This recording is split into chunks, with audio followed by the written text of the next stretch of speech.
مكائد العدا والطف بأهل البدر يا الله. صلاة الله سلام الله على طه رسول الله. صلاة الله سلام الله على ياسين حبيب الله. إلهي اغفر وأكرمنا بنيل مطالب منا ودفع مساءة عنا بأهل البدر يا الله.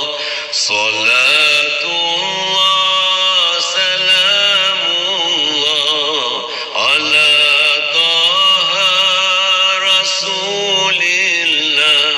صلاة الله سلام الله على ياسين حبيب الله. صلاة الله سلام الله على طه رسول الله. صلاة الله سلام الله على ياسين حبيب الله. على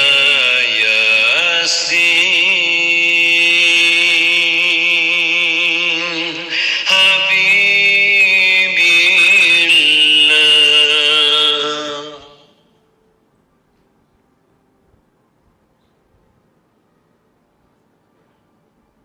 إن الله وملائكته يصلون على النبي يا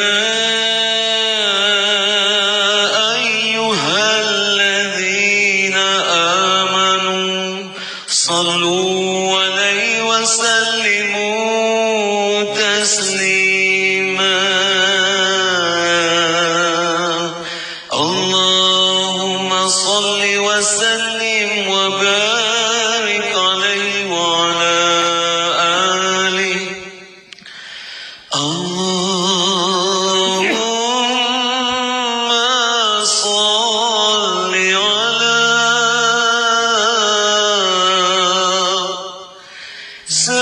سيدنا محمد عبدك ورسولك النبي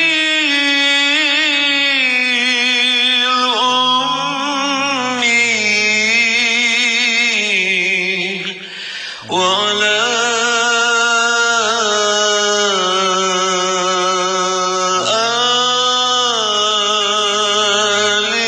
آله وصحبه وسلم. اللهم صل على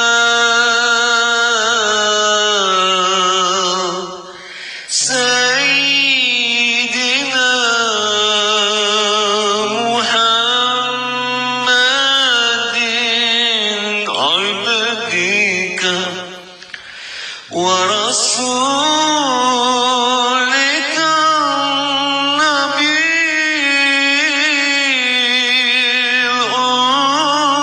الأمي وعلى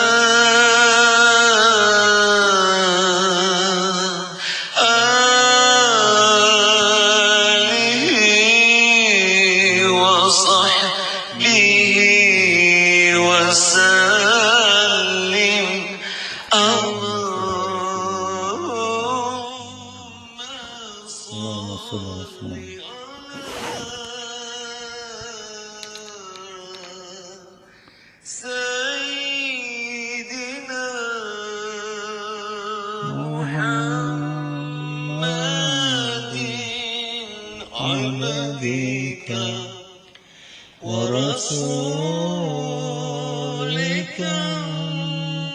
وعلى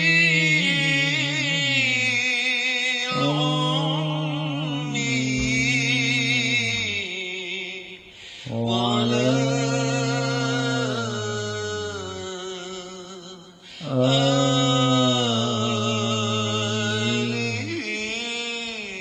وصحبه وسلم. اللهم صل على سيدنا محمد النبي الأمي وعلى آله وصحبه وسلم. اللهم صل على سيدنا محمد النبي الأمي وعلى آله وصحبه وسلم. اللهم صل على سيدنا محمد النبي الأمي وعلى آله وصحبه وسلم. اللهم صل على سيدنا محمد النبي الأمي وعلى آله وصحبه وسلم. اللهم صل على سيدنا محمد النبي الأمي وعلى آله وصحبه وسلم. اللهم صل على سيدنا محمد النبي الأمي وعلى آله وصحبه وسلم. اللهم صل على سيدنا محمد النبي الأمي وعلى آله وصحبه وسلم. اللهم صل على سيدنا محمد النبي الأمي وعلى آله وصحبه وسلم. اللهم صل على سيدنا محمد النبي الأمي وعلى آله وصحبه وسلم. اللهم صل على سيدنا محمد النبي الأمي وعلى آله وصحبه وسلم. اللهم صل على سيدنا محمد وعلى آله وصحبه وسلم. اللهم صل على سيدنا محمد النبي الأمي وعلى آله وصحبه وسلم. اللهم صل على سيدنا محمد النبي الأمي وعلى آله وصحبه وسلم. اللهم صل على سيدنا محمد النبي الأمي وعلى آله وصحبه وسلم. اللهم صل على سيدنا محمد النبي الأمي وعلى آله وصحبه وسلم. اللهم صل على سيدنا محمد النبي الأمي وعلى آله وصحبه وسلم. اللهم صل على سيدنا محمد النبي الأمي وعلى آله وصحبه وسلم. اللهم صل على سيدنا محمد النبي الأمي وعلى آله وصحبه وسلم. اللهم صل على سيدنا محمد النبي الأمي وعلى آله وصحبه وسلم. اللهم صل على سيدنا محمد النبي الأمي وعلى آله وصحبه وسلم. اللهم صل على سيدنا محمد النبي الأمي وعلى آله وصحبه وسلم. اللهم صل على سيدنا محمد النبي الأمي وعلى آله وصحبه وسلم. اللهم صل على سيدنا محمد النبي الأمي وعلى آله وصحبه وسلم. اللهم صل على سيدنا محمد النبي الأمي وعلى آله وصحبه وسلم. اللهم صل على سيدنا محمد النبي الأمي وعلى آله وصحبه وسلم. اللهم صل على سيدنا محمد النبي الأمي وعلى آله وصحبه وسلم. اللهم صل على سيدنا محمد النبي الأمي وعلى آله وصحبه وسلم. اللهم صل على سيدنا محمد النبي الأمي وعلى آله وصحبه وسلم. اللهم صل على سيدنا محمد النبي الأمي وعلى آله وصحبه وسلم. اللهم صل على سيدنا محمد النبي الأمي وعلى آله وصحبه وسلم. اللهم صل على سيدنا محمد النبي الأمي وعلى آله وصحبه وسلم. اللهم صل على سيدنا محمد النبي الأمي وعلى آله وصحبه وسلم. اللهم صل على سيدنا محمد النبي الأمي وعلى آله وصحبه وسلم.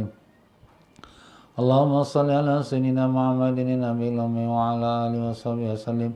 اللهم صل على سيدنا محمد النبي الأمي وعلى آله وصحبه وسلم. اللهم صل على سيدنا محمد النبي الأمي وعلى آله وصحبه وسلم. اللهم صل على سيدنا محمد النبي الأمي وعلى آله وصحبه وسلم. اللهم صل على سيدنا محمد النبي الأمي وعلى آله وصحبه وسلم. اللهم صل على سيدنا محمد النبي الأمي وعلى آله وصحبه وسلم. اللهم صل على سيدنا محمد النبي الأمي وعلى آله وصحبه وسلم. اللهم صل على سيدنا محمد النبي الأمي وعلى آله وصحبه وسلم. اللهم صل على سيدنا محمد النبي الأمي وعلى آله وصحبه وسلم. اللهم صل على سيدنا محمد النبي الأمي وعلى آله وصحبه وسلم.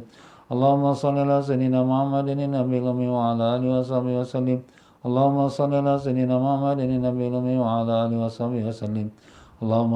سيدنا محمد النبي الأمي وعلى آله وصحبه وسلم. اللهم صل على سيدنا محمد النبي الأمي وعلى آله وصحبه وسلم. اللهم صل على سيدنا محمد النبي الأمي وعلى آله وصحبه وسلم. اللهم صل على سيدنا محمد النبي الأمي وعلى آله وصحبه وسلم. اللهم صل على سيدنا محمد النبي الأمي وعلى آله وصحبه وسلم. اللهم صل على سيدنا محمد النبي الأمي وعلى آله وصحبه وسلم. اللهم صل على سيدنا محمد النبي الأمي وعلى آله وصحبه وسلم. اللهم صل على سيدنا محمد النبي الأمي وعلى آله وصحبه وسلم. اللهم صل على سيدنا محمد النبي الأمي وعلى آله وصحبه وسلم. اللهم صل على سيدنا محمد النبي الأمي وعلى آله وصحبه وسلم. اللهم صل على سيدنا محمد النبي الأمي وعلى آله وصحبه وسلم. اللهم صل على سيدنا محمد النبي الأمي وعلى آله وصحبه وسلم. اللهم صل على سيدنا محمد النبي الأمي وعلى آله وصحبه وسلم. اللهم صل على سيدنا محمد النبي الأمي وعلى آله وصحبه وسلم اللهم صل على سيدنا محمد النبي الأمي وعلى آله وصحبه وسلم اللهم صل على سيدنا محمد النبي الأمي وعلى آله وصحبه وسلم اللهم صل على سيدنا محمد النبي الأمي وعلى آله وصحبه وسلم اللهم صل على سيدنا محمد النبي الأمي وعلى آله وصحبه وسلم اللهم صل على سيدنا محمد النبي الأمي وعلى آله وصحبه وسلم اللهم صل على سيدنا محمد النبي الأمي وعلى آله وصحبه وسلم اللهم صل على سيدنا محمد النبي الأمي وعلى آله وصحبه وسلم اللهم صل على سيدنا محمد النبي الأمي وعلى آله وصحبه وسلم اللهم صل على سيدنا محمد النبي الأمي وعلى آله وصحبه وسلم اللهم صل على سيدنا محمد النبي الأمي وعلى آله وصحبه وسلم اللهم صل على سيدنا محمد النبي الأمي وعلى آله وصحبه وسلم اللهم صل على سيدنا محمد النبي الأمي وعلى آله وصحبه وسلم اللهم صل على سيدنا محمد النبي الأمي وعلى آله وصحبه وسلم اللهم صل على سيدنا محمد النبي الأمي وعلى آله وصحبه وسلم اللهم صل على سيدنا محمد النبي الأمي وعلى آله وصحبه وسلم اللهم صل على سيدنا محمد النبي الأمي وعلى آله وصحبه وسلم اللهم صل على سيدنا محمد النبي الأمي وعلى آله وصحبه وسلم اللهم صل على سيدنا محمد النبي الأمي وعلى آله وصحبه وسلم اللهم صل على سيدنا محمد النبي الأمي وعلى آله وصحبه وسلم اللهم صل على سيدنا محمد النبي الأمي وعلى آله وصحبه وسلم اللهم صل على سيدنا محمد وعلى آله وصحبه وسلم اللهم صل على سيدنا محمد النبي الأمي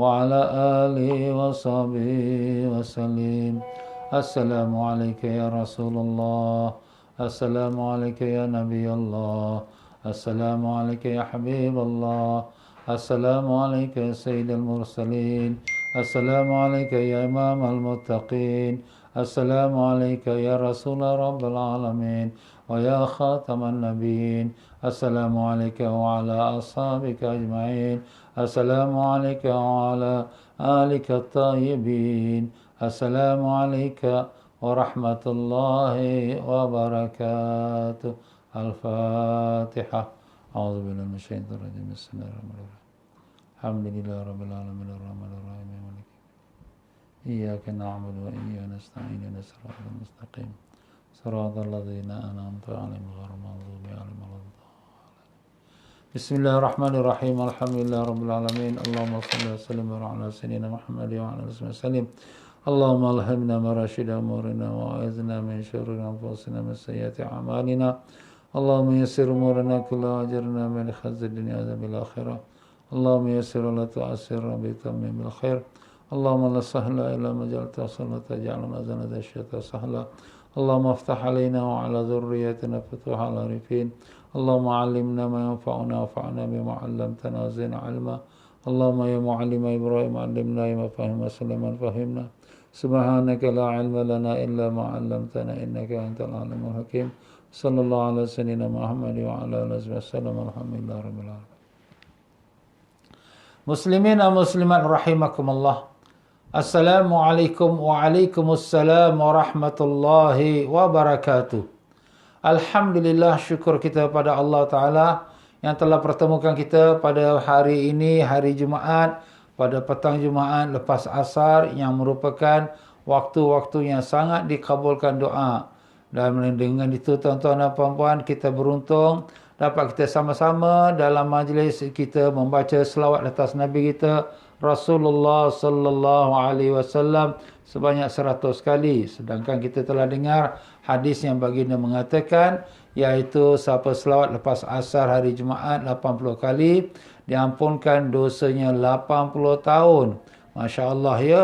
Ini kan pula kita baca 100 kali. Siapa baca 100 kali selawat atas Nabi sallallahu alaihi wasallam, Allah kabulkan 100 hajatnya.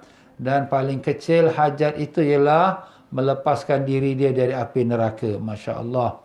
Allahumma ya Allah, kami mohon padamu dengan keberkahan hari Jumaat yang mulia ini, dengan keberkahan yang lepas asar dan berkahnya berselawat atas Nabi kami Rasulullah sallallahu alaihi wasallam, masukkanlah kami semua dalam golongan yang kau lepaskan dari neraka-Mu ya Allah. Demikian juga ibu bapa kami, datuk nenek kami, guru-guru kami dan sekalian muslimin dan muslimat daripada umat Nabi Sayyidina Muhammad sallallahu alaihi wasallam khasah dan daripada umat Islam seluruhnya ammah. Dan demikian juga kami mohon padamu, sembuhkanlah penyakit anak-anak kami yang berada di Mesir, yang sedang menuntut di Azhar, ya Allah, lindungi mereka pada penyakit-penyakit COVID dan penyakit yang lain. Dan berikanlah mereka kekuatan untuk menghadapi segala ujian dan cubaan, dan dapat mereka belajar dengan sempurna, dan dapat menjadi ulama-ulama yang solehin, yang mukhlisin, dengan berkat syafaat Nabi sallallahu alaihi wasallam. Dengan berkat itu, ya kami mohon padamu, ya Allah, kabulkanlah permohonan kami. Amin ya rabbal alamin. Ya tuan-tuan dan puan-puan rahimakumullah, marilah sama-sama kita mulakan dengan kita baca kitab Fiqhul Ibadat menurut mazhab Imam Syafi'i rahimahullah taala, dengan kita berfatihah pada Rasulullah sallallahu alaihi wasallam dan sekalian ahli keluarganya dan sekalian para sahabatnya radhiyallahu anhum, dan sekalian para alim ulama kita pada tabi'in dan tabi'in, dan daripada ulama-ulama salaf, ulama khalaf, dan daripada para masyayikh, daripada mereka yang telah berkorban untuk agama kita ini, dan bilkhusus Imam Syafi'i rahimahullah ta'ala, dan sehinggalah sampai ke ilmu itu kepada kita daripada para alim ulama yang berjasa, sampai kepada tuan pengarang kitab kita itu, iaitu Al-Habib Sayyid Muhammad Amin bin Idrus bin Abdullah bin Umar bin Syekh Abu Bakar bin Salim, yang berguru kepada Habib Zain bin Ibrahim bin Zain bin Semit, yang kedua mereka itu masih hidup di kota Madinah Munawwarah. Semoga Allah Ta'ala panjangkan umur mereka dalam sihat walafiat, dilindungi mereka daripada segala perkara yang tak diingini, dan semoga Allah merahmati sekalian para arwahnya, para guru-guru kita, para masyayikh, para ulama-ulama, dan semoga Allah Ta'ala tinggikan darjat-darjat mereka dengan berkat syafaat Nabi Rasulullah SAW. Allah berkatkan ilmu mereka kepada kita, dapat kita amalkan dengannya dan kita sampaikan. Al-Fatihah. Alhamdulillah rabbil alamin arrahmanir rahim maliki yaumiddin iyyaka na'budu wa iyyaka nasta'in ihdinas siratal mustaqim siratal ladzina an'amta 'alaihim ghairil maghdubi 'alaihim waladdallin. Alhamdulillah para jemaah sekalian, dalam pelajaran kita semalam kita telah membicarakan daripada perkara yang membatalkan puasa dan pahala puasa. Kita dah mengatakan ya, apabila orang tu dia melakukan perkara-perkara yang batal puasa dan pahala puasa, seperti murtad, na'udzubillah. Dan kalau kaum wanita yang datang uzur haid dan nifas, ya, tengah-tengah berpuasa, dan kalau orang gila, ya, dan demikian juga mabuk dan pingsan. Dan mabuk pingsan kita dah kata, kalau dia sepenuh hari itu dia mabuk atau ada pingsan, maka itu batal, seperti mana yang dipegang oleh mazhab Imam Syafi'i rahimahullah ta'ala. Tapi kalau anda kata dia sedar sebelum dia masuk maghrib, dia sedar kembali dalam beberapa minit, maka dikira sah puasanya. Walaupun dalam perkara ini ada beberapa pendapat yang banyak, perbezaan pendapat ulama, tapi itulah pegangan kita dalam mazhab Syafi'i rahimahullah ta'ala. Dan kita juga telah mengatakan bahawa apabila kita dalam masa berpuasa, kita melakukan perkara yang boleh mengeluarkan air mani, maupun dengan tangan kita atau tangan isteri atau perbuatan-perbuatan yang lain sampai keluar air mani, maka itu batal puasa kita. Dan kita juga telah menyebutkan bahawa makan minum dengan sengaja, ya, itu batal puasa. Dan begitulah muntah dengan sengaja pun batal puasa. Dan demikian juga perhubungan badan, iaitu persetubuhan antara suami isteri, iaitu jima, itu batal puasanya. Dan demikianlah kalau memasukkan sesuatu dalam rongga yang terbuka, seperti kita katakan, maaf kata, kubul di depan atau dubur yang di belakang, kemaluan kita lah tu, ya. Dan kemudian mulut kita, hidung kita dan telinga kita. Kalau kita masukkan sesuatu ke dalam bahagian batinnya, kalau bahagian luar saja kita korek-korek hidung ni, ini tak batal, ya. Atau korek telinga sikit kat luar ni tak batal. Tapi kalau masuk bahagian batin, bahagian dalam, itu yang dikatakan membatalkan puasa kita, ya. Begitu juga kita kalau suap, ya, memasukkan dalam ujung hidung kita, itu membatalkan puasa. Jadi dalam masalah ini dia bukan masalah masuk makanan, tapi dia masuk dalam rongga terbuka. Itu dia cerita dia, ya. Dan demikianlah tuan-tuan dan puan-puan rahimakumullah, kita telah membicarakan tentang masalah injection ataupun suntikan. Kalau suntikan itu bukan berbentuk makan, kalau berbentuk makanan, vitamin untuk menguatkan badan kita masa kita berpuasa, maka itu membatalkan. Tetapi kalau suntikan itu hanya obat itu hanya pergi pada urat-urat tangan badan kita semua, maka itu tidak membatalkan, ya. Tapi kalau obat itu boleh sampai kepada kita punya rongga makanan kita, maka itu batal. Tapi itulah kalau sekiranya obat tu sampai ke situ, ya. Baik, pada hari ini kita menyambung di muka surat yang ke-80, iaitu berkata Tuan Pengarang kita rahimahullah ta'ala wa nafa'ana Allah bikum fid darani amin. Faedah yang keempat, menelan ludah saat berpuasa. Jadi orang berpuasa dia telan air ludah. Macam mana Ustaz air ludah ni? Ada orang na'udzubillah jadi habit yang tak baik. Dia siapkan dengan kotak dia. Kalau dia nak berludah, pop dia ludah. Pasal apa? Saya puasa lah. Takkanlah orang puasa tu kena banyak ludah. Ini kadang-kadang menjadi habit, penyakit yang tak baik, ya. Jadi kita lihat di sini apakah air ludah tu batal puasa. Berkata Tuan Pengarang kita rahimahullah ta'ala, menelan ludah tatkala berpuasa wajib atau sunat, hukumnya adalah boleh. Boleh. Tak batal, ya. Dan hukum puasanya tetap sah. Tapi dengan syarat yang berikut ini, ya. Kena ada syarat lah, ya. Jadi air ludah tu dia suci, dia tak najis dan dia bukan kat luar, dia masuk kat dalam mulut kita. Jadi kita telan tak batal. Tapi ada 3 syarat. Syarat pertama, ludah tersebut suci. Itu bukan najisnya, bukan bercampur dengan darah, ya. Kalau ada bercampur dengan darah, maka itu tak bolehlah kita telan. Itu najis, kita kena buang, ya.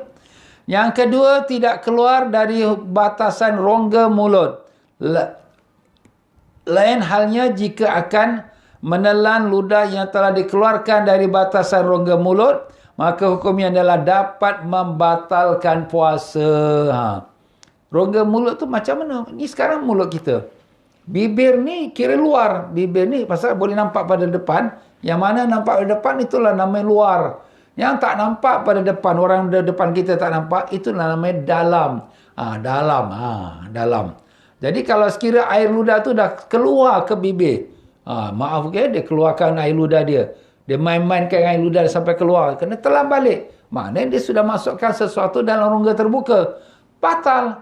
Sebab tu di sini jangan kita main-main air ludah. Kalau air ludah tu dalam mulut kita, kita rasa nak telan tak apa.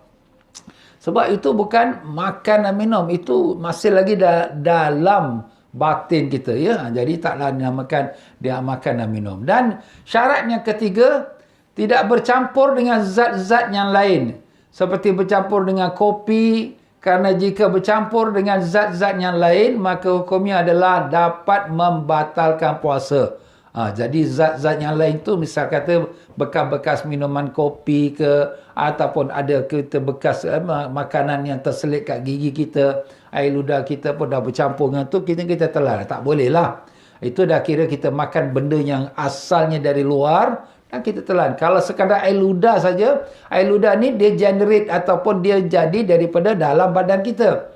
Tapi kalau sekiranya macam daging ke, kopi ke, itu sudah benda yang daripada luar, masuk yang kita makan waktu kita sahur, tapi tak bersih kat mulut kita, masih melekat-melekat. Jadi lepas kita dah azan, dah masuk puasa, kita masih ada lagi rasa makan, telan air ludah kita telan.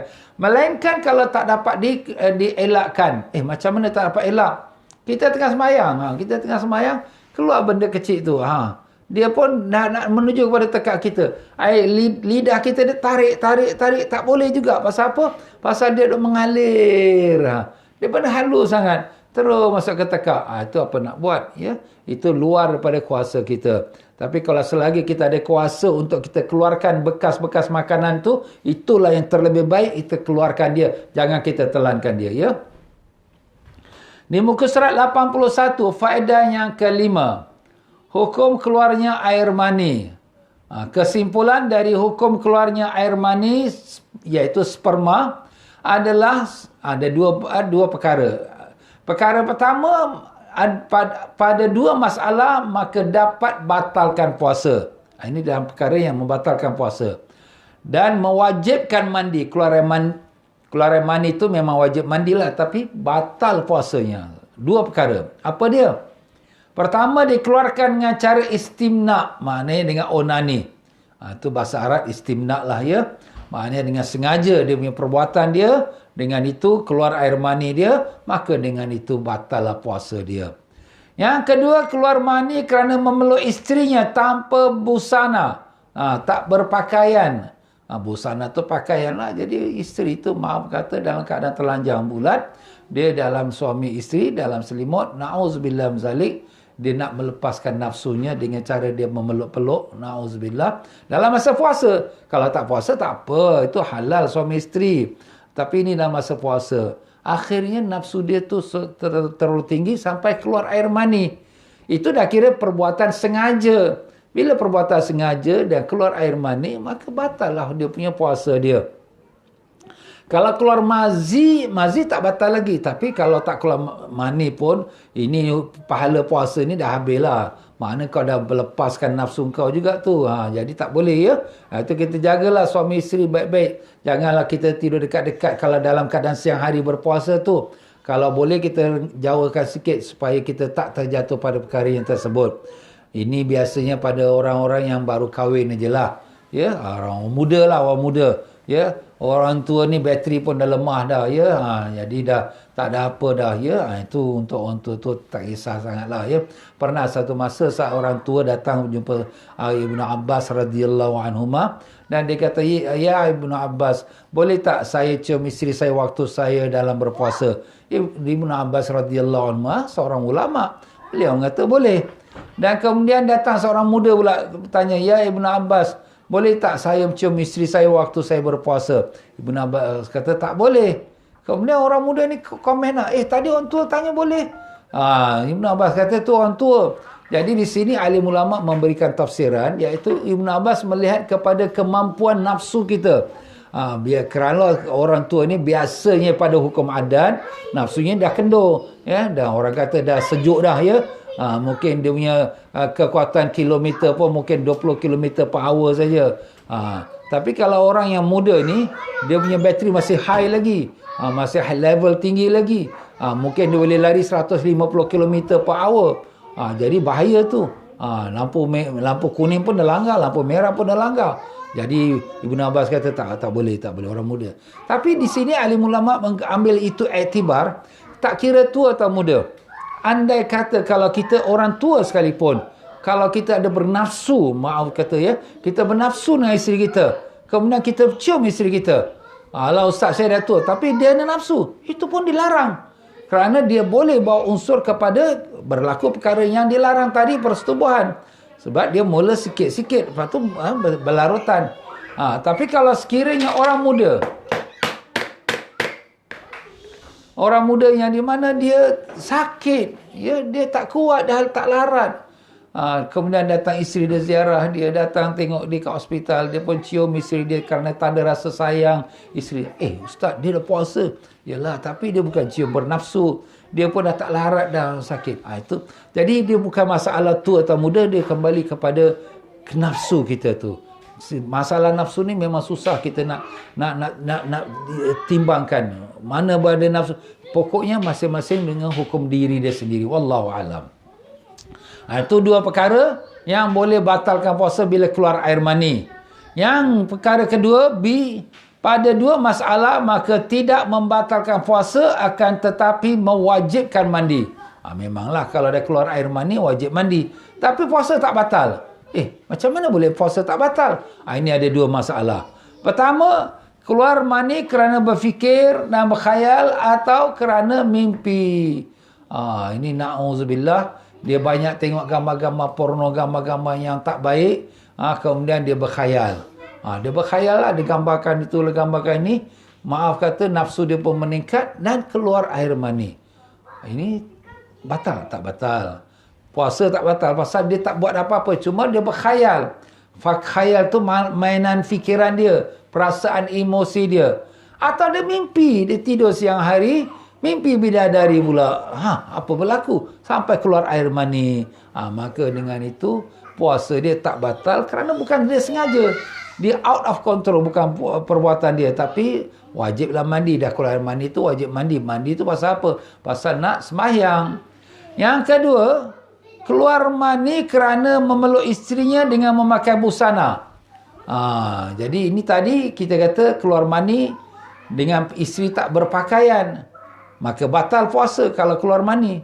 Tapi itu memang betul-betul orang kita direct lah. Memang betul-betul nak melakukan hubungan. Tapi dia tak berhubung lagi. Cuma dia peluk isteri. Tapi ini sekarang dia peluk isteri juga. Tapi isteri dia berpakaian. Biasanya kalau suami peluk isteri berpakaian itu sekadar normal lah. Ya. Jadi kalau ada nafsu. Kalau nafsu itu menjadikan pahala puasa dia kena potong.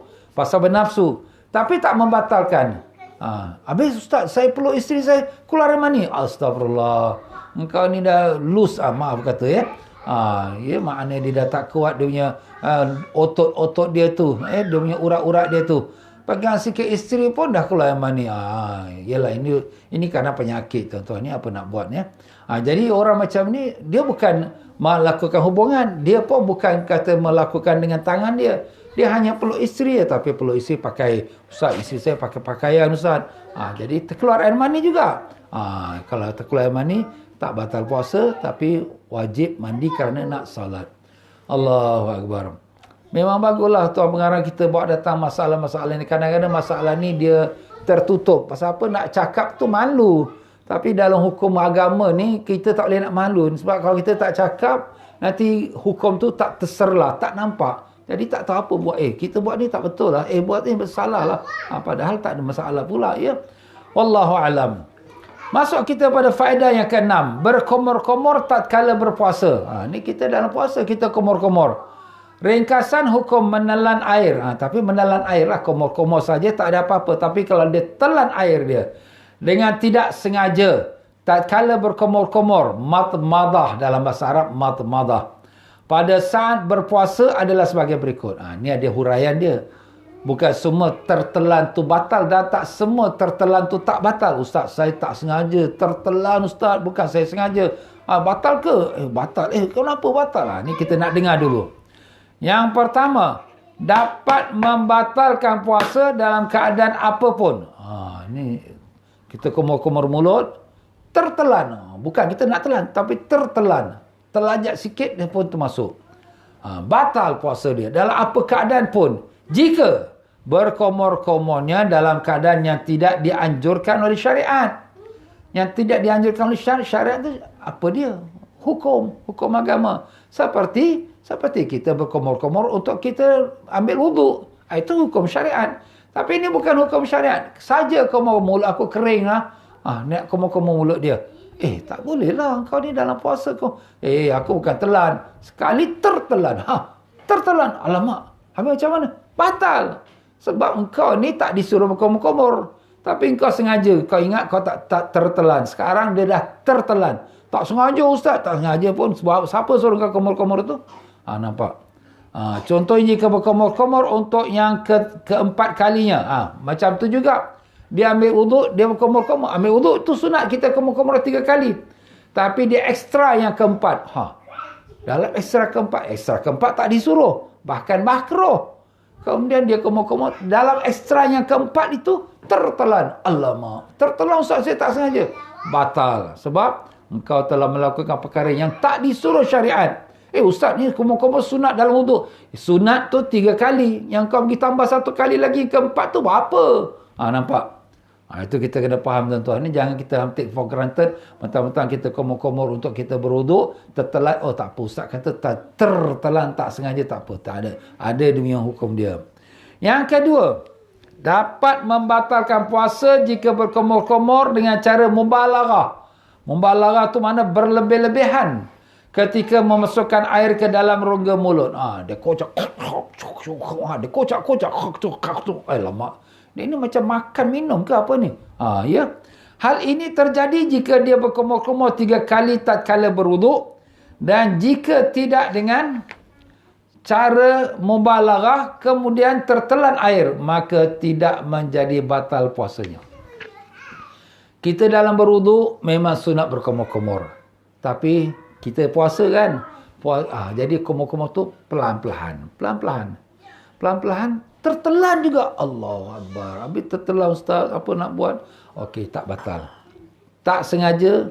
Dan dia berkomor pelan-pelan. Dia ikut syariat. Tak batal. Tapi dia sudah lupa. Dia ingat sekadar komor-komor tu tertelan tak apa. Dia kocak kuat lah. Mubalarah. Berlebih-lebihan. tuk tertelan. Alamak, tertelan. Ustaz, saya tak sengaja. Yang kau pergi kocak kuat-kuat tu apa? Ini dah sengaja. Batal puasa. Nampak tuan-tuan? Jadi walaupun dia berkomor-komor, jadi sunatkan dalam wuduk, jangan kuat-kuat. Jangan berlebih-lebihan. Sekadar kita ambil sunat je, kocak sikit-sikit, buang. Macam tu ya. Allahu Akbar. Semua perkara penting tuan-tuan. Yang ketiga, tidak membatalkan puasa meskipun berkomor-komor dengan cara mubalaghah. Ini berlebih-lebihan pun komor-komor tak batal puasa. Macam mana pula tu? Ketika memasukkannya ke dalam rongga mulut, hal ini terjadi jika terdapat najis dalam mulutnya. Mulutnya dia najis. Macam mana mulut mana masuk najis? Gigi dia tu berdarah. Bila gigi berdarah, darah ni najis. Jadi kalau dia telan, tak baguslah. Darah ni boleh, kalau kita telan benda yang bukan daripada asal badan kita, ustaz, darah najis. Darah najis tak boleh dimakan. Jadi kena buang. Habis macam mana kita nak buang ni dalam mulut? Kita kena kuat-kuat sikit. Kuat-kuat sikit, tertelan tak sengaja. Astagfirullah. Tapi memang disuruh. Disuruh kita buang najis. Jangan telan najis. Haram telan najis. Gigi kita keluar najis, ustaz, urat kita kat sini. Kita tertelan tu tak apalah. Jangan kau sengaja. Tapi kalau kita sengaja telan, haram. Sebab itu adalah najis. Ya, itulah tuan-tuan dan puan-puan ya. Alhamdulillah, selesai kita daripada perkara-perkara yang membatalkan puasa dan pahalanya. Maka masuk kita pada seterusnya, muka surat yang ke-83, Babu Aqsamil Iftar bi'tibari ma yalzamu bisababi. Iaitu muka surat 84, bab yang ke-7, hukum mengqada puasa Ramadan dan kewajipan membayar fidyah. Ni ada dia punya masalah. Ada orang wajib bayar fidyah, ada orang tak wajib bayar fidyah, ada orang wajib qada, ada orang wajib qada dengan fidyah, ada orang tak wajib qada, tak wajib fidyah. Macam mana ni? Ini kita nak dengarlah ni ya. Ya, pertama di muka surat 84, kesimpulan hukum membatalkan puasa di bulan Ramadan dan kewajipan membayar fidyah terbagi kepada 4 bahagian. Ada 4 macam jenis tuan-tuan ya. Bahagian yang pertama, wajib qada dan wajib bayar fidyah. Dua-dua wajib. Dah qada pun wajib, fidyah pun wajib. Iaitu pada 2 masalah. Masalahnya, pertama jika berbuka kerana untuk menjaga kepentingan dan keselamatan orang lain. Kita buka puasa. Kita terpaksa buka puasa. Ustaz, kenapa? Pasal ada orang lain punya pasal. Bukan pasal kita. Kita sehat. Tapi pasal orang lain punya pasal tu, kita terpaksa buka puasa. Macam mana ni? Ini diceritakan. Seperti contohnya, berbuka untuk menolong manusia atau haiwan yang akan tenggelam. Kita nampak ada orang lemas kat tengah-tengah sungai tu. Dia tak boleh nak berenang. Kita dalam puasa ni, tak kira lah puasa sunat ke puasa wajib. Alamak, kalau aku selam ni, aku punya puasa batal, kita telan air ni. Tapi nyawa ni lebih penting, menjaga nyawa. Itu namanya daruriyatul khamsah. Apa maksud daruriyat tu? Perkara yang darurat. Darurat yang dibolehkan kita melanggar hukum syariat kalau untuk selamatkan 5 darurat ni. Apa 5 darurat tu? Nafs, iaitu nyawa. Keduanya ad-din, kerana agama. Ketiganya akal, kerana akal. Keempatnya ialah marwah, menjaga marwah. Kelimanya harta, menjaga harta. Jadi nafs iaitu menjaga nyawa. Kita nak selamatkan nyawa dia. Habis kalau kita selamatkan nyawa ni, puasa batal. Tak apa. Kita batal tak apa. Pasal ni darurat. Kita pun terjun, kita tertelan air. Batal, memang batal. Tapi kita selamatkan nyawa orang tu, bawa ke tepi. Alhamdulillah. Tapi wajib dia qada dan wajib fidyah. Kenapa ustaz? Wajib fidyah. Sebab kau batal puasa kerana orang lain. Bukan kerana diri kau. Kita nak selamatkan orang atau nak selamatkan haiwan. Kambing tengah lemas ke, anjing tengah lemas ke tengah sungai. Anjing najis ni. Walaupun dia najis, tapi dia makhluk Allah. Kita selamatkan dia juga. Masya Allah. Itu di Islam tuan-tuan ya. Yang kedua, perempuan yang sedang hamil. Meskipun dari hasil zina. Na'udzubillah. Jika takut terhadap bayi yang dikandungnya akan terganggu.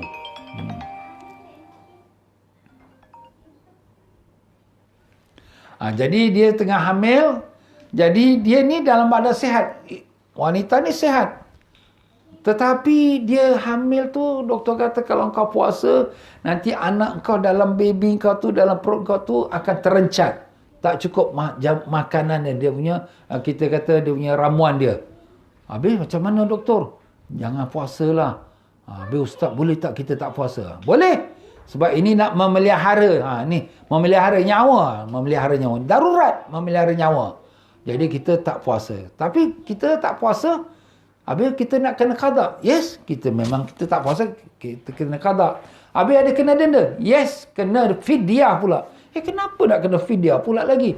Kerana kau buka puasa bukan kerana diri kau, tapi kerana orang lain. Orang lain tu baby saya. Yelah baby pun, tapi yang lain. Bukan untuk diri sendiri, tapi bukan nyawa sendiri, tapi nyawa baby. Nampak?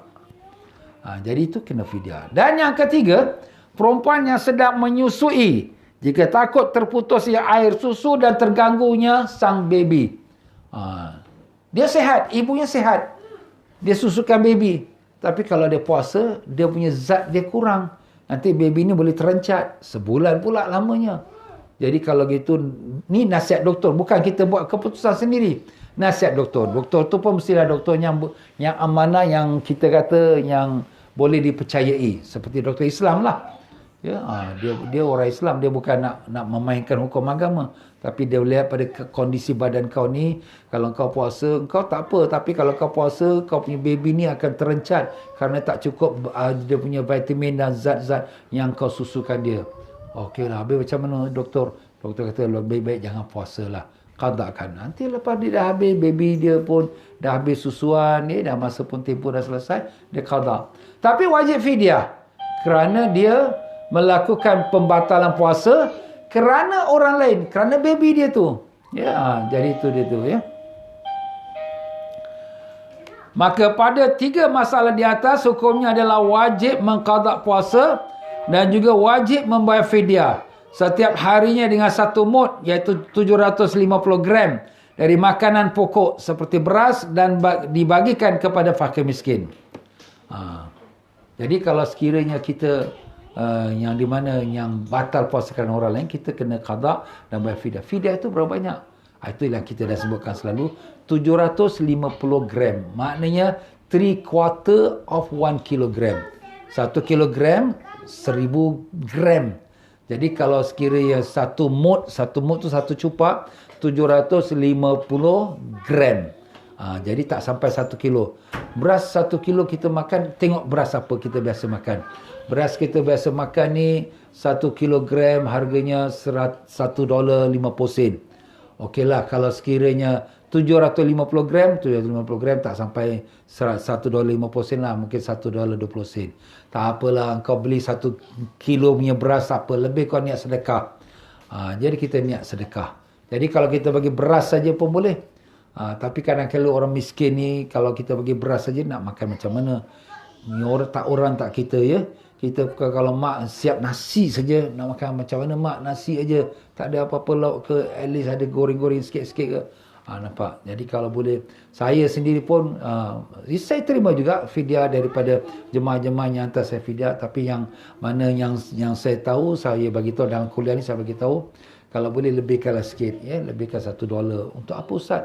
Untuk kita belikan dia punya lauk dia, minyak dia, dia punya goreng-gorengan dia, untuk sebagai simple untuk dia makan. Sebab kalau kita bagi nasi saja pun dia tak makan juga. Kalau makan pun dia mungkin tak selera. Jadi itulah. Terlebih itu kira kita sedekah lah pada sedekah. Yang fidyah tu wajib. Yang lebih tu sedekah, dapat pahala dua-dua, sedekah dengan fidyah. Yalah, kalau dia bagi hanya harga fidyah saja, tak apa, sah. Kau punya pasal lah, kau nak makan tak makan, kau bagi kau beras. Kita ada juga buat macam tu. Saya pun ada juga dalam video saya tunjukkan ni, kita bagi beras saja. Itu untuk fidyah, tapi infak tu dah kurang lah. Tapi kalau infak tu ada, kita gabungkan infak dengan fidyah tu, jadi kita bagikanlah orang miskin tu adalah dia punya minyak dia, dia punya sos dia dan sebagainya, telur dia dan garam dia, ya, gula dia, susu, ya, macam itulah. Allahu Akbar. Sebenarnya tuan-tuan, memberi orang makan ni pahala yang besar.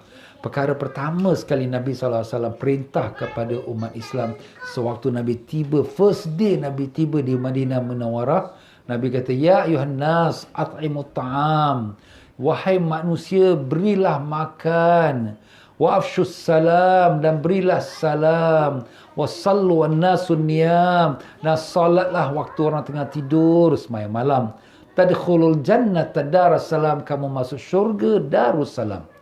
These three things, 3 perkara ini yang pertama sekali Nabi sebut di dalam saat pertama Nabi tiba di kota Madinah sewaktu tiba daripada Mekah hijrah ke Madinah. Jadi Nabi mulakan dengan memberi makan. Allah Ta'ala sangat gembira kepada hamba yang memberi saudara dia makan sampai kenyang. Alhamdulillah. Macam tu juga kalau kita dalam masa berpuasa ni, kita bagi orang iftar buka puasa sampai dia kenyang. Nah sekarang bila kita bagi makanan ni, kita bagi pada orang miskin, dah tentu mereka akan guna untuk buka puasa dan untuk sahur. Jadi pahala tu semua kita akan dapat. Dan Nabi mengatakan siapa yang bagi orang buka puasa sampai dia kenyang, Allah Ta'ala bagi dia anugerah, dia ampunkan semua dosa dia, dilepaskan dia daripada api neraka, dan kemudian dikabulkan semua doanya, dan diberikan pahala orang yang berpuasa tanpa kurang pahala puasa orang itu untuk diri dia. Masya Allah. Banyak kelebihan dia ya. Jadi tuan-tuan yang berinfak untuk puasa ni, Ramadan ni, alhamdulillah lah. Sambutan ni baik ada juga, tapi permintaan tu banyak lagi tuan-tuan ya. Jadi alhamdulillah lah, apa yang tuan-tuan sanggup tu syukurlah pada Allah. Terima kasih banyak saya ucapkan. Ya, faedah. Jika seorang ibu khawatir dengan kesihatan dirinya dan anaknya, maka hanya wajib mengqada puasa tersebut tanpa membayar fidyah. Jadi masalah tadi kita kata kalau dia sihat, dia buka puasa kerana orang lain. Kerana orang nak tenggelam, kerana baby dalam perut, kerana baby yang dia susu. Semata-mata kerana orang lain, dia wajib qada, wajib fidyah. Tapi kalau ada sangkut paut dengan diri dia sendiri, saya ni tak sihat Ustaz, saya ni mengandung. Macam mana Ustaz saya kalau saya tak puasa? Boleh tak saya tak puasa? Jadi di sini dia tak sihat. Tak sihat. Orang tak sihat memang diberikan kelonggaran untuk tak berpuasa. Ya, Allah Ta'ala mengatakan faman kana maridan aw ala safarin fa iddatun min ayyamin ukhar. Siapa yang marid, sakit atau yang dalam musafir, maka dia qadakan pada hari lain. Maknanya tak puasalah, dia tak puasa. Pasal dia sakit. Jadi kalau memang dia sakit, kebetulan dia pun mengandung. Jadi dia tak puasa kerana diri dia dan juga kerana baby. Kebetulan kerana dia sakit dan baby dia sedang susukan. Habis nak batal puasa. Memang dia batal puasa. Bukan pasal baby pun yang pasal semata-mata, tapi pasal diri dia. Maka orang ini, dia tak wajib bayar fidyah. Dia hanya wajib bayar qada puasa dia yang dia batalkan. Itu saja. Alhamdulillah. B. Bahagian yang kedua daripada yang wajib qada dan wajib bayar fidyah, iaitu bagi yang tidak berpuasa di bulan Ramadan dan tidak mengqadanya tanpa terdapatnya uzur. Jadi yang kedua ni, orang yang tak berpuasa, tidak ada kita katakan dia punya uzur dia ya. Tak ada sebab-sebabnya sampai datangnya bulan Ramadan yang kedua. Jadi tahun lepas Ramadan dia tak puasa, tak kiralah, tak ada sebab, tak ada uzur. Kalaulah ada uzur perempuan, uzur haid nifas, okey, uzur haid nifas ya, tetapi dia tak qadakan lagi. Dah masuk Ramadan tahun ini pula, alamak Ustaz, Ramadan tahun ini dah masuk, saya belum qada lagi tahun lepasnya. Wajib atas dia qada tahun lepas. Nantilah lepas habis Ramadan ni, nanti lepas tu bulan Syawal, kau wajib qada tahun lepasnya Ramadan. Dan wajib bayar fidyah pula. Ni dia tuan-tuan. Wajib qada dan wajib fidyah. Kenapa? Bila hutang puasa tak dibayar dan bertemu sampai Ramadan yang keduanya. Apakah Ustaz, kalau Ramadan ketiga, keempat masih lagi belum bayar, berganda? Itu nanti kita akan bincang. Masalah berganda tak berganda tu perkara lain, cerita lain pula. Ni kita nak cerita sebab pertama sekali, dia meninggalkan puasa maupun dia ada uzur seperti wanita, atau dia tak ada uzur seperti dia malas nak puasa. Baik, okey, kau hutang puasa. Hutang puasa mesti qada. Dia tak qada sampai masuk Ramadan tahun ini, jadi dia kena denda. Selain dia wajib qada, dia kena denda. Kenapa denda? Late payment. Macam kita juga. Tengok, late payment, bayar denda, naik lagi. Allah. Tapi kita late payment ni dapat pahala. Tapi late payment yang income tax ke apa, itu denda kau kena bayar lah dengan pihak kerajaan. Itulah dia tuan-tuan. Maka tetap wajib baginya untuk mengqada puasa tersebut dan juga wajib membayar fidyah keterlambatan kerana lambat. Setiap harinya dengan satu mud, iaitu dia qada satu hari dan satu mud satu cupak. Samalah macam tadi. Dari makanan pokok seperti beras dan dibagikan pada fakir miskin. Selesai kita daripada orang yang wajib qada dan wajib fidyah. Dua golongan, ya. Dan sekarang kita masuk pada muka surat yang ke-85, iaitu yang kedua, wajib mengqada tanpa bayar fidyah. Wajib qada tanpa bayar fidyah. Iaitu pada beberapa masalah. Pertama, pingsan pada bulan Ramadan. Pingsan. Kita dah kata kan, semalam pelajaran kita, kalau ada pingsan one full day, pingsan dia, puasa dia batal. Dah wajib bayar. Wajib bayar qada, tapi tak bayar fidyah. Yang kedua, lupa tidak niat puasa Ramadan sebelum azan fajar. Hal ini menurut pendapat yang kuat dalam mazhab Imam Syafi'i rahimahullah ta'ala. Lupa tak niat puasa. Kita dah sebut dalam pelajaran lepas. Niat puasa tu adalah rukun puasa. Ya, rukun puasa tu ada dua. Niat, rukun puasa ada dua, iaitu niat dan meninggalkan segala larangan yang membatalkan puasa daripada terbit fajar sampailah tenggelam matahari. Itu dia rukun puasa. Jadi sekarang dia tak niat. Alamak ustaz, saya tak niat. Tak niat tak ada puasa. Tapi dia wajiblah menahan diri, dia tak boleh makan minum. Kerana dia sebagai menghormati bulan Ramadan. Kalau dia makan minum berdosa dia. Kenapa? Saya tak puasa. Walaupun awak tak puasa, tapi awak wajib puasa. Cuma awak ni lupa niat. Jadi wajib juga dia tahan diri dia. Bukan sunat. Wajib dia tahan diri dia daripada makan minum. Yang ketiga, sengaja makan dan minum bulan Ramadan tanpa terdapat apa-apa uzur yang dibenarkan oleh syariat. Dia bukan perempuan, dia lelaki. Saya ada uzur. Lelaki mana uzur? Peliklah, akhir zaman ni lelaki pada uzur. Ingat perempuan je ada uzur. Ni kan zaman akhir zaman ni macam-macam tuan-tuan. Macam-macam cerita keluar, ya. Itulah kita tengok apa yang berlaku depan mata kita semua ni. Memang dah tanda-tanda kita ni di akhir dah, ya Allah. Jadi itulah tiga golongan ni. Orang yang tak puasa sengaja, orang yang lupa niat, yang tak cukup syarat dia, dan kemudian orang yang di mana dia tertidur sepanjang hari, yang mana batal puasa dia.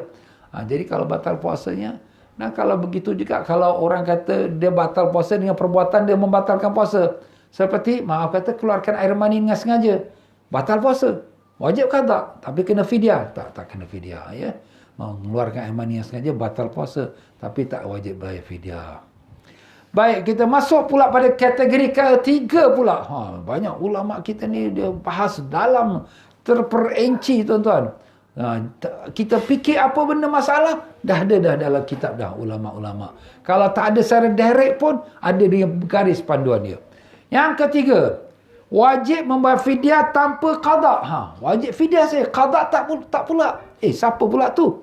Pada beberapa masalah. Pertama, orang yang telah berusia tua, yang mana tidak mampu untuk berpuasa, maka wajib bagi membayar fidyah untuk setiap harinya dengan satu mud. Ya. Dan makanan pokok seperti dari makanan pokok. Makanan pokok tu makanan asas lah. Kalau kita di Singapura, Malaysia, Indonesia ni beras, nasi. Kalau di negeri Arab tu mungkin gandum, korma, ya, macam tu berbeza-beza. Kalau di negeri-negeri Afrika yang saya dapat berita, di Ghana seumpamanya, dia makanan asas dia apa? Pisang. Pisang. Dia makan pisang dah cukup dah. Tak ada nasi, dia tak cari nasi. Gandum, tak cari gandum roti, tapi cari pisang. Itulah dia. Ini masing-masing negeri, masing-masing cara berbeza. Ya. Jadi, orang tua, dah umur dah 90 tahun. Nak puasa pun tak larat, tak kuat. Macam mana ustaz? Nak tunggu dia sihat? Memang dia takkan sihat. Nak tunggu dia muda? Memang takkan muda dah. Habis, keluarkan sajalah fidyah. Ustaz, kita nak keluar fidyah ni, nak tunggu masuk Ramadan ke? Ataupun sebelum masuk Ramadan dah boleh keluar? Ikutlah. Dia belum wajib keluar fidyah sebelum masuk Ramadan. Belum wajib. Sebab Ramadan belum masuk lagi.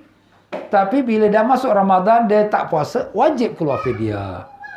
Jadi kalau sekiranya dia nak tunggu sampai akhir Ramadan, 30 hari baru nak keluar fidyah, boleh. Dia tunggulah sampai hari terakhir. Kalau nak keluar setiap satu hari satu fidyah, satu hari satu fidyah, letih juga kita. Tak ada kerja lain, nak pergi beli beras saja, nak cari orang miskin, letih juga. Tapi kalau kita kumpulkan lepas hari raya, okey, kita keluarkan fidyah. Boleh. Nak keluarkan sebelum daripada habis Ramadan, ini mak memang tak boleh puasa lah. Kita keluarkan sajalah fidyah untuk mak 30 hari. Ramadan tahun ini 29 hari. 29 hari punya fidyah lah. Kita keluarkan. Boleh. Tapi bila keluarkan fidyah tu kena niat lah ya. Ini fidyah ibuku ataupun siapa-siapalah. Bapakku atau sebagainya. Kalau kita wakilkan kepada orang, kita kena sebut wakilkan. Saya wakilkan ustaz untuk mengagihkan fidyah saya atau fidyah puasa ibu saya. Kena sebutkanlah. Kalau dia tak sebut dengan lidah pun, dia type lah dekat dalam dia WhatsApp dia tu. Dia kena ada orang kata menyerahkan perwakilan ya. Baik, itulah dia. Yang kedua B, orang sakit yang tidak ada harapan untuk sembuh.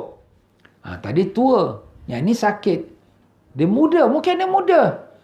Mungkin dah berumur 40 tahun, 50 tahun. Tak mesti orang tua, tapi memang tak ada harapan sembuh. Doktor dah kata, no hope man. Memang sakit dia bedridden dah, teruk dah. Terbaring saja, terlantar. Maka hal tersebut dapat memberatkannya. Kalau puasa memang akan berat. Memang dia pun tak sihat, sakit. Dalam masalah ni wajib baginya bayar fidyah. Dia tak wajib qada, tapi wajib bayar fidyah. Jadi orang tua yang sangat tua, apalagi kalau orang tua yang dah nyanyuk-nyanyuk ya, atau demensia, orang yang dah hilang akal, dia demensia ya. Orang ni semua kita bayarkan fidyah sudah. Jangan paksa-paksa. Mak puasa. Tak boleh. Orang ni dah, orang kata dah tak wajib. Tapi oleh kerana agama mengatakan kalau siapa tak puasa kerana dia sakit atau sebagainya, maka dia keluarkan fidyah. Bayar fidyah. Tak wajib qada. Tapi fidyah ni hanya untuk orang fakir miskin saja. Orang kaya tak boleh makan. Ni untuk fakir miskin saja.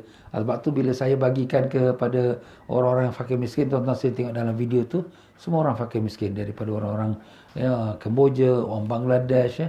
Kita bagi diorang makan. Kita bagi diorang makan buka puasa tu pun masuk fidyah juga tu. Sebab apa? Makan orang miskin. Jadi dah dimasak dengan lauk semua. Jadi itu lagi senang mereka makan ya. Jadi sekali kita bagi orang makan, orang Rohingya tu kadang 200, 300, 400 orang makan. Sekali makan. Bukan sikit-sikit tuan-tuan ya. Alhamdulillah lah. Daripada infak tuan-tuan juga dapat saya salurkan. Bantu mereka saudara saya. Mereka apa kerja? Tak ada kerja tuan-tuan. Dah lah pelarian. Kerja tak ada. Rumah pun dah habis, dah hangus. Tuan-tuan saya tengok rumah di mereka tu pakai kain-kain je. Kembes saja. Pasal dah tak ada rumah yang mereka buat. Pada papan pun dah habis, dah hangus dah.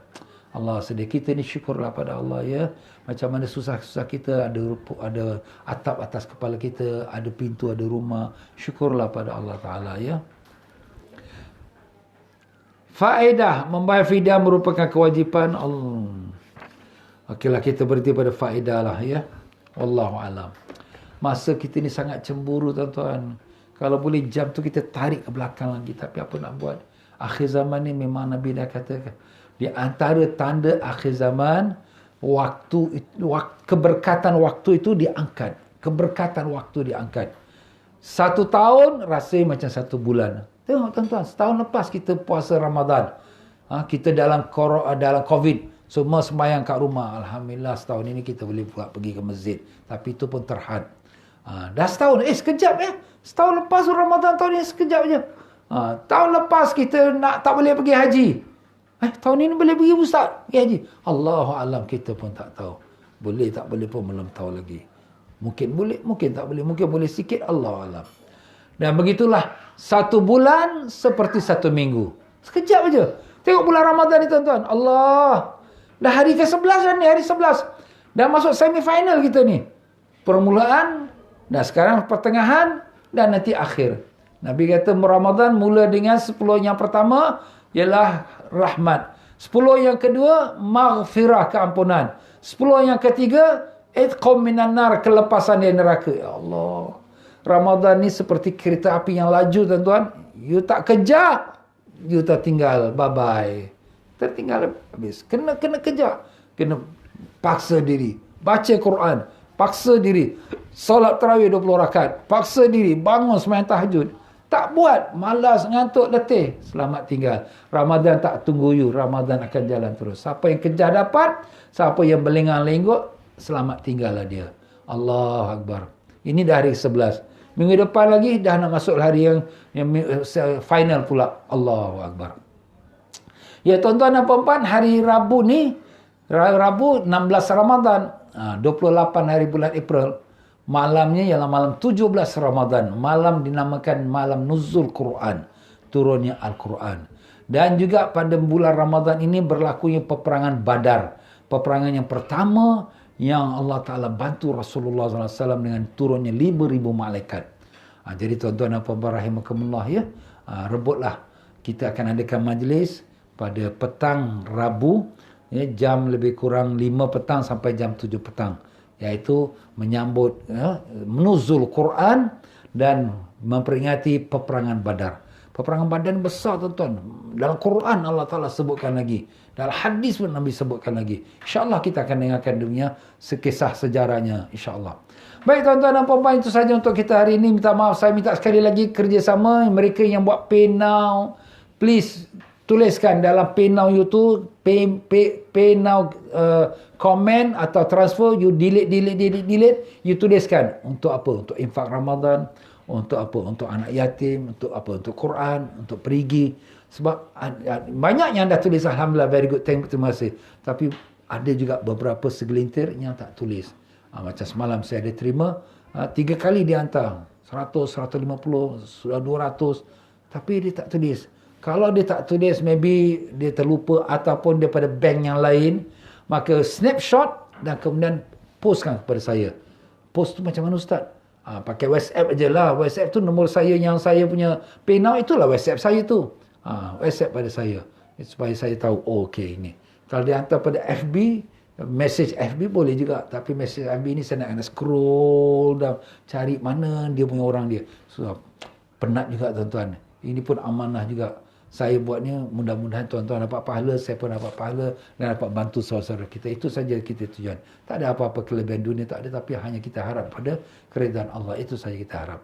Baiklah tuan-tuan, maaf saja tuan-tuan dan puan-puan kalau dalam penyampaian saya apa-apa kekurangan. Dan jangan lupa tuan-tuan dan puan-puan, sama-sama kita doakan untuk anak-anak kita yang masih lagi masih belajar di Azhar, ya, yang masih dalam keadaan yang dibimbangkan. Ya, syukurlah pada Allah Ta'ala, saya dapat berita anak saya nampaknya dah kurang baik, kurang sihat, kurang sakitnya, bertambah sihat, ya. Tapi kita harapkan semua anak-anak pelajar kita yang di Singapura, yang di Azhar khususnya, dan juga anak-anak yang lain daripada negeri-negeri lain, ya, supaya mereka semua dikurniakan Allah Ta'ala sihat walafiat, ya. Dan demikian juga mari kita bacakan Fatihah. Mudah-mudahan Allah Ta'ala berikan kesembuhan kepada Jumina binti Sarwi yang sekarang berada di hospital, ya. Dan demikian juga kepada ibu bapa kita, adik-beradik kita, keluarga kita, diri kita sendiri pun yang mana tak sihat. Semoga dengan berkat Fatihah ini Allah sembuhkan, ya. Kita dah sembuhkan adik-beradik kita, keluarga kita, sahabat anak kita, semua murid-murid kita dan mereka yang mengikuti pengajian ini maupun yang live ataupun yang recording. Semoga Allah Ta'ala sembuhkan semua sakit-sakit kita dengan berkat syafaat Nabi Rasulullah SAW. Al-Fatihah. A'udzubillahi minasyaitonirrajim. Bismillahirrahmanirrahim. Ar-Rahmanir-Rahim. Maliki yaumiddin. Iyyaka na'budu wa iyyaka nasta'in. Siratal ladzina an'amta 'alaihim ghairil maghdubi 'alaihim waladdallin. Asyhadu an la ilaha illallah. Astaghfirullah. Nas'alukal jannata wa na'udzubika minan nar. Asyhadu an la ilaha illallah. Astaghfirullah. Nas'alukal jannata wa na'udzubika minan nar. Asyhadu an la ilaha illallah. Astaghfirullah. Nas'alukal jannata wa na'udzubika minan nar. Allahumma innaka 'afuwun tuhibbul 'afwa fa'fu 'anna. Allahumma innaka 'afuwun tuhibbul 'afwa fa'fu 'anna. Allahumma innaka afuwun tuhibbul afwa fa'fu 'anna ya karim. Wa sallallahu ala sayyidina Muhammad wa ala alihi wasallam. Walhamdulillahi rabbil alamin. Taqabbalallahu minkum minna wa minkum taqabbal ya karim. Wabillahi taufiq wal hidayah. Wassalamualaikum warahmatullahi wabarakatuh. Insyaallah besok lusa kita berehat, hari Sabtu Ahad, dan hari Senin kita akan sambung lagi. Wassalamualaikum warahmatullahi wabarakatuh.